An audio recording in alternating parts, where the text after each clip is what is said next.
जिला सोनभद्र जनपद के सम्मानित जिला अध्यक्ष अजीत चौबे जी से आग्रह है कि माननीय प्रधानमंत्री जी को अंगवस्त्र भेंट करके उनका एक बार सम्मान करेंगे।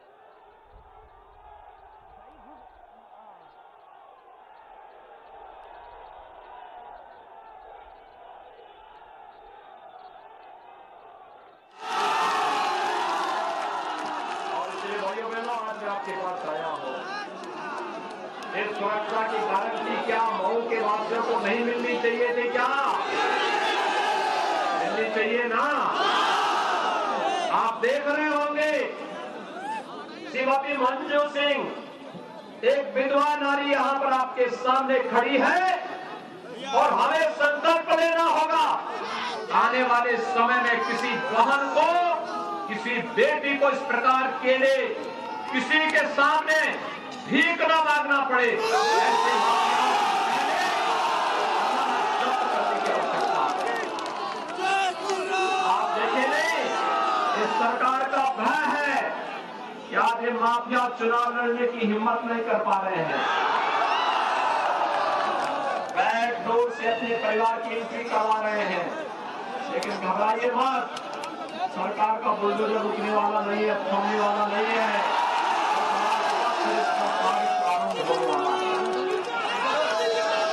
जो लोग गलतफहमी के शिकार हैं, जो लोग इस गलतफहमी के शिकार हैं कि चुनाव यानी चुनाव के दौरान वे धमकी देकर के लोगों को धमकाएंगे, तो वो तो धमकाने वाली बात बहुत पुरानी हो चुकी है।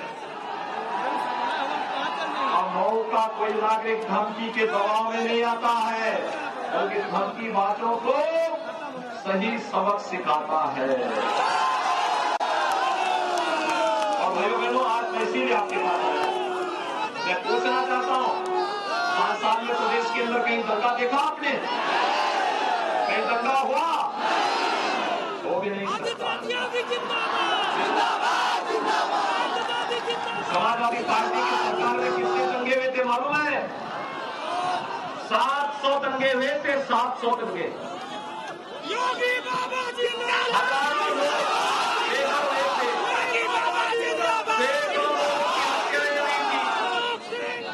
और बहुजन समाजवादी पार्टी की सरकार के समय 364 दंगे हुए थे। और भाइयों बहनों, उन 364 दंगों में भी दर्जनों लोग मारे गए थे। लेकिन भारतीय जनता पार्टी की सरकार के समय भाइयों बहनों, अब दंगा नहीं होता है, अब कर्फ्यू नहीं लगता है। अब भाइयों बहनों, कहीं बाजार में कोई बमबाजी भी नहीं कर सकता है।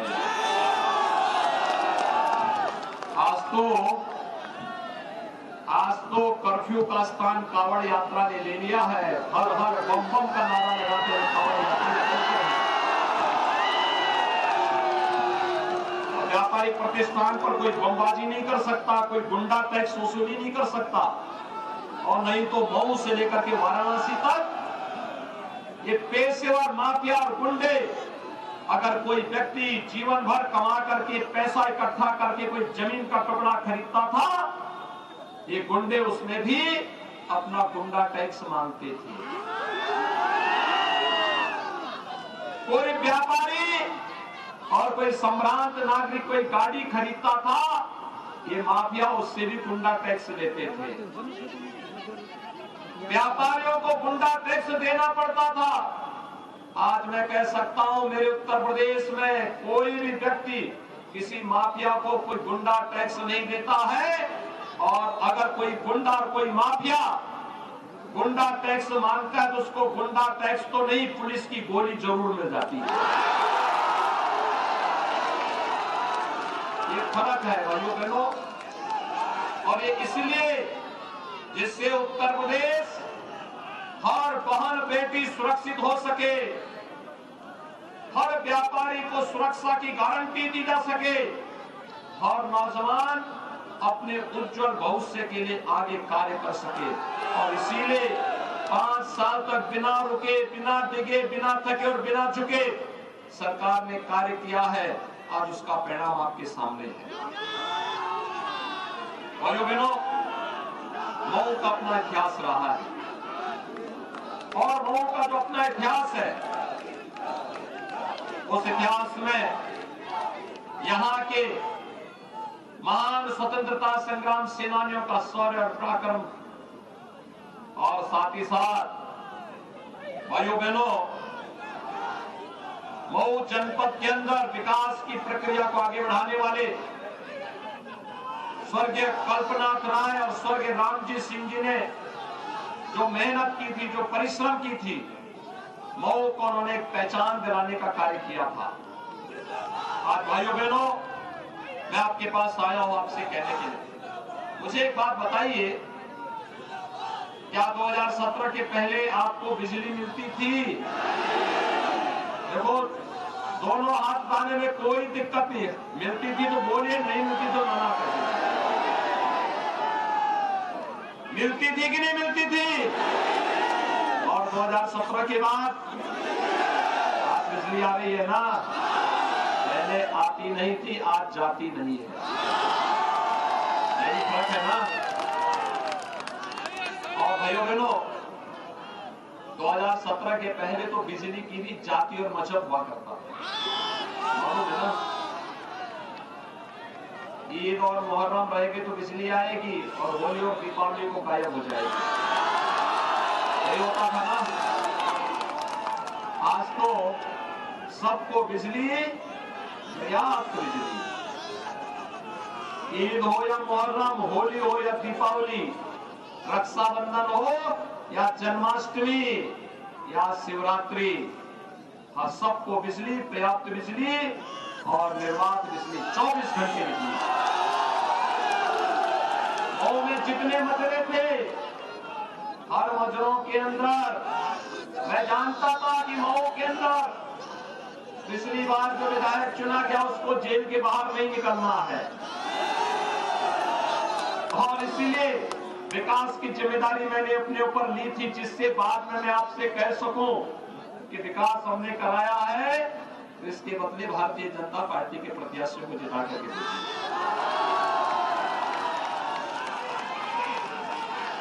मैं इसीलिए आपके पास आया हूं। भाइयों बहनों, जितने मजरे थे सब में विद्युतीकरण का कार्य कर दिया गया। अकेले मऊ जनपद में 48,000 से अधिक गरीबों को हम लोगों ने एक एक मकान दिया है, एक एक मकान दिया। जिन गरीबों की कभी छत नहीं देखी थी, पक्की छत नहीं देखी थी, उन गरीबों को हम लोगों ने एक एक छत देने का काम किया है। और यही नहीं भाइयों बहनों, आपके मऊ जनपद में सरकार आने के तत्काल बाद अन्नदाता किसानों का कर्ज माफ हुआ था। लगभग 30,000 किसानों का कर्ज माफ किया था हम लोगों ने। और यही नहीं, 4,26,700 से अधिक किसानों को प्रधानमंत्री किसान सम्मान निधि का लाभ भी यहां पर दिया जा रहा है। भाइयों बहनों, हम लोग वर्तमान में प्रदेश में 1 करोड़ वृद्धजनों को, विधवा महिलाओं को और दिव्यांग जनों को 12,000 रुपए सालाना पेंशन दे रहे हैं। और अगर मैं मऊ की बात करूं तो वृद्धावस्था पेंशन पाने वाले 87,200 से अधिक लाभार्थी हैं।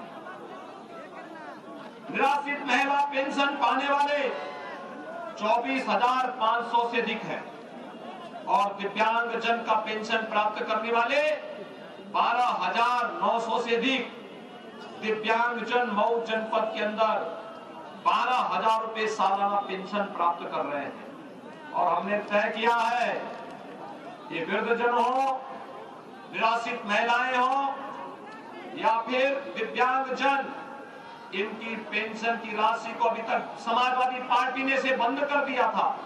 हमने इसकी राशि को बढ़ाया और हमने तय किया अगले 5 साल के अंदर इसको 12,000 से 18,000 रुपए सालाना करेंगे। भाइयों बहनों, वर्तमान में पूरी दुनिया कोरोना महामारी से जी रही है। कोरोना महामारी के कारण दुनिया के अंदर लाखों लोगों की मौत हुई है। आप मुझे एक बात बताइए, कोरोना के दौरान फ्री में टेस्ट, फ्री में उपचार और फ्री में वैक्सीन भी लगा। कितने लोगों ने वैक्सीन लगा लिया? वैक्सीन लेने वाले सभी लोग अपना हाथ खड़ा करें, पीछे वाले भी लोग होंगे, सभी लोगों ने ले लिया। देखिए, कोरोना के खिलाफ लड़ाई का प्रतीक है भाइयों बहनों, ये कोरोना वैक्सीन का ही परिणाम है कि तीसरी वेव कब आई कब गई कोई पता नहीं लगा। लेकिन क्या इस वैक्सीन का पैसा तो नहीं लगा? ये फ्री में मिली है ना। सपा बसपा की सरकार होती है, वैक्सीन सब बाजार में बिक जाती, किसी व्यक्ति को नहीं मिलती, गरीब लोगों को तो कतई नहीं मिलती। मुझे एक बात बताइए, कोरोना कालखंड में आपको फ्री में राशन मिल रहा है कि नहीं मिल रहा है? मिल रहा है ना। और एक बार नहीं, दो बार। कितनी बार मिल रहा है? और 2 बार के साथ साथ दाल, तेल और नमक भी मिलना होगा ना। क्या सपा बसपा की सरकार में मिलता था क्या?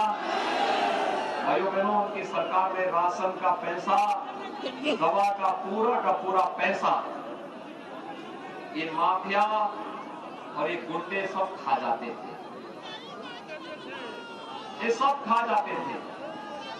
हमने वही माफिया और अपराधियों की संपत्ति को जब्त करके और प्रधानमंत्री मोदी जी के सहयोग से पूरे कोरोना कालखंड में हर गरीब तक राशन पहुंचाने का काम किया, हर गरीब तक। और भाइयों बहनों, अभी तो ये झलक है, अभी ये झलक है, अभी और सुनना चाहेंगे? अभी तो हमने तय किया है 10 मार्च के बाद जब सरकार बनेगी तो उज्ज्वला योजना के हर लाभार्थी को होली और दीपावली में फ्री में रसोई गैस का सिलेंडर भी उपलब्ध है। 60 साल से ऊपर की हर माता बहन को फ्री में परिवहन निगम की बस में यात्रा की सुविधा उपलब्ध करवाएंगे। अभी तक भाइयों बहनों, 2017 में जब मुझे मुख्यमंत्री बनाया गया था तो बेटा और बेटी में भेद न हो, इसके लिए हमने प्रदेश में मुख्यमंत्री कन्या सुमंगला योजना चलाई थी। बेटी के जन्म लेने से लेकर के स्नातक तक की पढ़ाई के लिए प्रोत्साहन के लिए 15,000 रुपए बेटी को हम लोग देते हैं। और मैंने तय किया है, हमारी पार्टी ने तय किया है कि भाइयों बहनों 10 मार्च के बाद इस राशि को हम बढ़ा करके 15,000 से 25,000 करेंगे। देखो, गरीब कन्याओं की शादी के लिए पहले कोई व्यवस्था नहीं थी। आज हमारी सरकार ने, हमने तय किया, हमारी पार्टी ने तय किया है, 2017 में हमारी सरकार ने तय किया कि गरीब कन्याओं की शादी के लिए, बेटी के कन्यादान के लिए भी अनुदान मिलना चाहिए।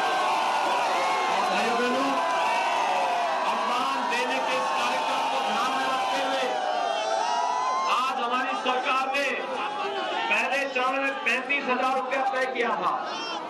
बाद में इस राशि को बढ़ाकर हमने 51,000 किया। अब हमने तय किया है बेटी की शादी के लिए अब अनुदान की राशि कन्यादान के लिए 1 लाख रुपया करेंगे करीब।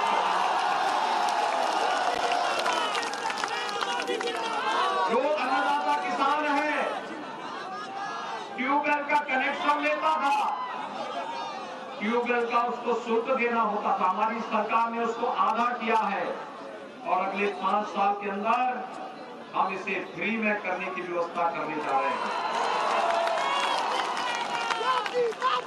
भाइयों बहनों, प्रदेश का नौजवान कैसे छूटेगा? प्रदेश के नौजवान के लोग को 5 साल में 5 लाख नौकरियां दी हैं, सरकारी नौकरी। 2 करोड़ नौजवानों को निजी क्षेत्र में नौकरी, रोजगार और स्वतः रोजगार के साथ जोड़ा गया। और आज मैं कहने के लिए आया हूं, 10 मार्च के बाद जब भारतीय जनता पार्टी की सरकार बनेगी, अगले 5 साल के दौरान हर एक परिवार के एक सदस्य को नौकरी, रोजगार अथवा स्वतः रोजगार के साथ जोड़ने का काम करेंगे। वर्तमान में 1 करोड़ नौजवानों को हम टैबलेट और स्मार्टफोन दे रहे हैं। ये समाजवादी पार्टी के लोगों ने कंप्लेन की है, लेकिन भाइयों बहनों,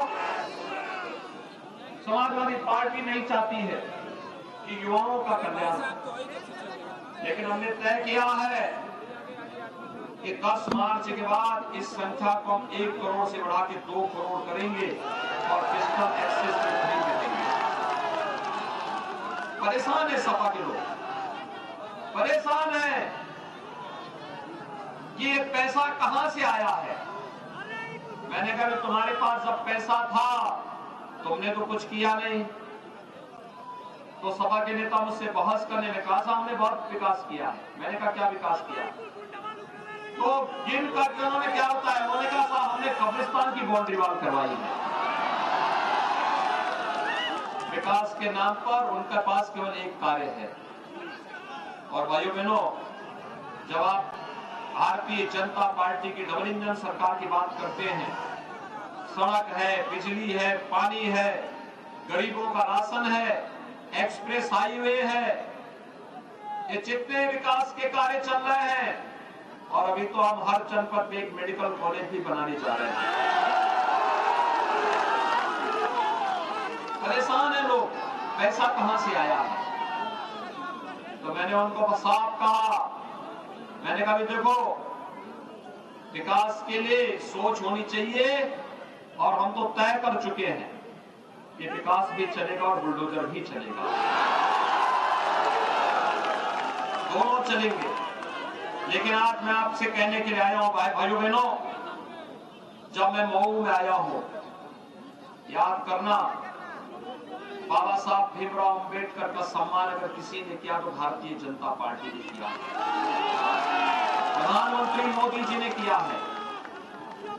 बाबा साहब भीमराव अंबेडकर से जुड़े हुए पंच तीर्थ विकसित किए हैं प्रधानमंत्री मोदी जी ने।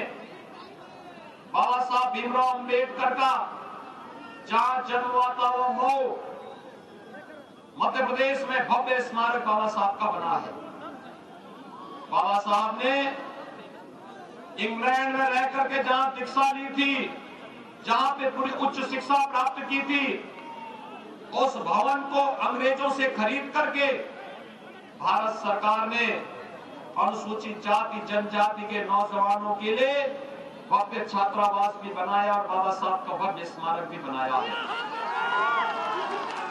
बाबा साहब दिल्ली में रह करके, जिस भवन में रह करके उन्होंने अपने सार्वजनिक जीवन को आगे बढ़ाया था, वहां पर बाबा साहब का एक भव्य सांस्कृतिक केंद्र बन करके तैयार है।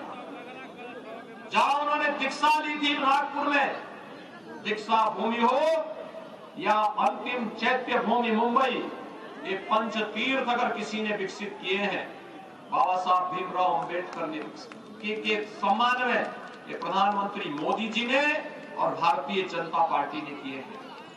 उत्तर प्रदेश में हम लोगों ने बाबा साहब भीमराव अंबेडकर की मूर्ति को हर फोटो को हर कार्यालय में लगवाने का काम किया है। और यही नहीं, लखनऊ में बाबा साहब भीमराव अंबेडकर का एक भव्य सांस्कृतिक केंद्र भी बन रहा है। लेकिन भाइयों बहनों, ये सब सपा बसपा को पसंद नहीं है, वे लोग नहीं चाहते। और मैं यहां देख रहा था, हमारी सरकार ने प्रधानमंत्री मोदी जी के मार्गदर्शन में महाराज सुहेलदेव को बड़ा सम्मान किया। याद करिए, 1000 वर्ष पहले महाराज सुहेलदेव ने एक विदेशी आक्रांता सालार मसूद गौरी को मार मार करके उसको पूरी तरह नष्ट कर दिया था। पूरी 3 लाख सेनाओं के साथ एक विदेशी आक्रांता को बहराइच के चित्तौड़ा नामक स्थान पर नष्ट करने का काम किया था, पूरी तरह समाप्त करने का परास्त किया था। और उसको उस दरिंदे को महाराज सुहेलदेव ने जिंदा जला दिया था। यानी महाराज सुहेलदेव ने इतना बड़ा पराक्रम किया था 1000 वर्ष पहले।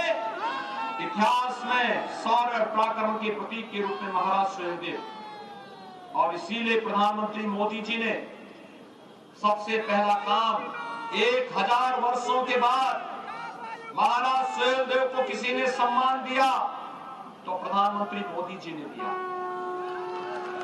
उन्होंने महाराज सुहेलदेव के नाम पर डाक टिकट जारी किया,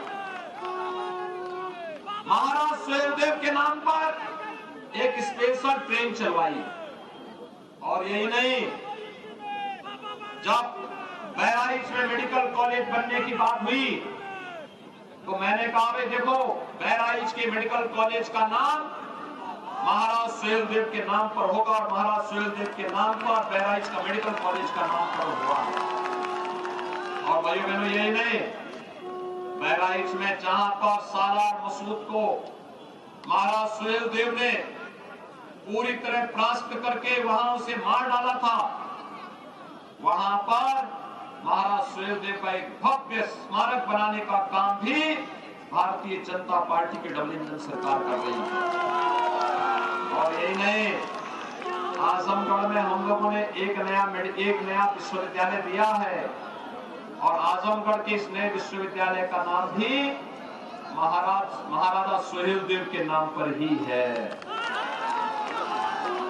भाइयों बहनों, मैं आज के इस अवसर पर आपका आह्वान करूंगा, जो सच्चा महाराज सुहेलदेव का अनुयायी होगा वह गौरी और गजनवी के अनुयायियों के साथ कभी खड़ा नहीं हो सकता, कभी खड़ा नहीं हो सकता है। और खड़ा होगा तो राष्ट्रवादी भारतीय जनता पार्टी के पक्ष में खड़ा होगा, और राष्ट्रवादी पार्टी के पक्ष में राष्ट्र धर्म के साथ खड़ा होगा, राष्ट्रवाद के पक्ष में खड़ा होगा। इन माफियाओं के लिए नहीं, जो माफियाओं के सामने नाक रगड़ते हैं उनके सामने कभी भी महाराज सुहेलदेव का अनुयायी नतमस्तक नहीं हो सकता है, क्योंकि महाराज सुहेलदेव की लड़ाई तो राष्ट्रवाद की लड़ाई थी, राष्ट्र धर्म की लड़ाई थी, देश धर्म की लड़ाई थी। और आज उसी राष्ट्र धर्म की रक्षा करने के लिए मैं आह्वान करूंगा आप सभी लोगों का, जो लोग महाराज सुहेलदेव के नाम का दुरुपयोग करके गुमराह करने का कार्य कर रहे हैं, उनसे पूछा जाना चाहिए कि जिन माफियाओं को टिकट दे रहे हो, जिन माफियाओं के सिर में ढोने का काम कर रहे हो और जिन माफियाओं के इशारे पर कार्य कर रहे हो, ये माफिया यहीं पर इन गरीब राजभरों की निर्मम हत्या करते थे, इनकी जमीनों पर कब्जा करते थे, इनको प्रताड़ित करते थे। और आज वही महाराज सुहेलदेव के नाम पर राजनीति करने वाले लोग महाराज सुहेलदेव के मिशन से बेटा भटक चुके हैं, वे लोग उन माफियाओं का समर्थन कर रहे हैं। और इसीलिए मैं आपसे अपील करूंगा, महाराज सुहेलदेव का अनुयायी किसी माफिया और किसी अपराधी का कभी समर्थन नहीं कर सकता है और गौरी और गजनवी के अनुयायियों का भी समर्थन कभी नहीं कर सकता है। और यही अपील करने के लिए आज मैं आपके पास आया हूं। भाइयों बहनों, मऊ से 4 सीट अगर भारतीय जनता पार्टी जीतती है तो लखनऊ में एक दमदार सरकार बनेगी, दमदार सरकार। विकास और बुलडोजर अगर साथ साथ चलने हैं, इसके लिए दमदार सरकार चाहिए। आप दमदार सरकार के पक्षधर है ना सभी लोग, तो मऊ की 4 सीटों को जितवाएंगे। आप जितने लोग यहां पर हैं, ये सभी लोग जिस विधानसभा सीट से हैं, अगर मऊ सदर से हैं तो यहां पर अशोक सिंह को भारतीय जनता पार्टी ने अपना प्रत्याशी बनाया। मऊ सदर में एक एक घर में जाकर के लाभार्थियों से मिलकर के एक ही बात कहना और उनसे कहना कि मोदी जी ने और योगी जी ने भेजा है। भाजपा को जिताना है सुरक्षा के लिए, गरीबों के कल्याण के लिए और विकास के लिए। एक एक व्यक्ति अशोक सिंह बनकर के जाएगा और एक एक घर में जाकर के इस बात को कहेगा। अगर मोहम्मदाबाद गोहना से है तो श्रीमती पूनम सरोज के प्रतिनिधि के रूप में, मेरे प्रतिनिधि के रूप में, मोदी जी के प्रतिनिधि के रूप में घर घर जाकर के लोगों से अपील करनी है और कहना है कि भारतीय जनता पार्टी को सुरक्षा, सम्मान, गरीब कल्याण और विकास के लिए वोट देना है। भाइयों बहनों, घोसी और मधुबन में भी अगर वहां के लोग हैं उनसे भी मैं अपील करूंगा, यही बोलना है। दूसरा, आपके पास स्मार्टफोन होगा, बहुत सारे नौजवानों को पड़ गया होगा, बहुत सारे लोगों को हम देने वाले भी हैं, लेकिन बाकी सभी लोग अपने फोन का इस्तेमाल करके आपके नातेदार, रिश्तेदार, शुभचिंतक, मित्र कोई ना कोई जरूर होगा पूरे जिले के अंदर, उन सबसे भी कहिए भारतीय जनता पार्टी को चुनाव जिताना है, एक दमदार सरकार चलाना है। ये जो माफिया जिनके गुर्गे भी गर्मी दिखा रहे हैं ना, इनकी गर्मी को 10 मार्च के बाद शांत करेंगे, आप चिंता मत करिए।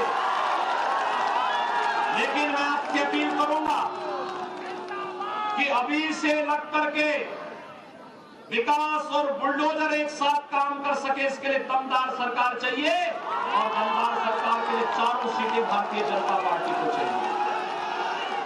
सभी लोग सहमत हैं? सभी लोग सहमत हैं? ये होना चाहिए ना? लेकिन इसकी एक शर्त है, 7 मार्च को जब मतदान होगा, पहले मतदान फिर जलपान। पहले मतदान, पहले मतदान, पहले मतदान। सभी सहमत हैं तो मेरे साथ हाथ उठा करके बोलेंगे, भारत माता की, भारत माता की।